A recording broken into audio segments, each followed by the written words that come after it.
ദേവമാതാവ്. ദൈവം തന്റെ പുത്രന് മാതാവായി തിരഞ്ഞെടുത്ത കളങ്കമറ്റ കന്യകയാണ് പരിശുദ്ധ മാതാവ്.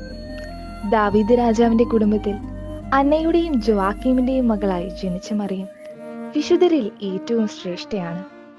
കാൽവരിയിൽ കുരിശിൽ കിടന്നുകൊണ്ട് കഠോര പീഡകൾ സഹിച്ച് മരിക്കാൻ പോകുന്ന സമയത്താണ് ഈശോ തന്റെ മാതാവിനെ ലോകത്തിന് മുഴുവൻ അമ്മയായി നൽകിയത്. അങ്ങനെ മരിയഭക്തിയുടെ ഉറവിടം കാൽവരിയിലെ കുരിശിൻ ചുവടാണെന്ന് പറയാം.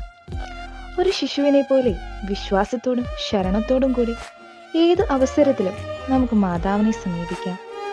പാപരഹിതമായ ജീവിതം നയിക്കുവാനും സാത്താന്റെ പരീക്ഷണങ്ങളെ ജയിക്കുവാനും ദേവമാതൃഭക്തി ഉത്തമ സഹായമാണ്.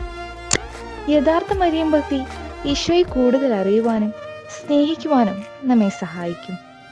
ദൈവത്തിന്റെ തിരുവിഷ്ടം പൂർണ്ണമായി നിറവേറ്റുവാൻ ആത്മാർത്ഥമായി പരിശ്രമിച്ച് കർത്താവിന്റെ കല്ലറ വരെ അവിടുത്തെ അനുഗമിച്ചവളാണ് നമ്മുടെ അമ്മ. പിതാവിന്റെ ഇഷ്ടം നിറവേറ്റിയ ഈശോയെ സ്വജീവിതത്തിലൂടെ പ്രകാശിപ്പിച്ച പരിശുദ്ധ അമ്മ നമുക്ക് ഉത്തമ മാതൃകയാണ്. എത്രയും ദയുള്ള മാതാവേ, ഞങ്ങൾക്ക് വേണ്ടി അപേക്ഷിക്കണമേ.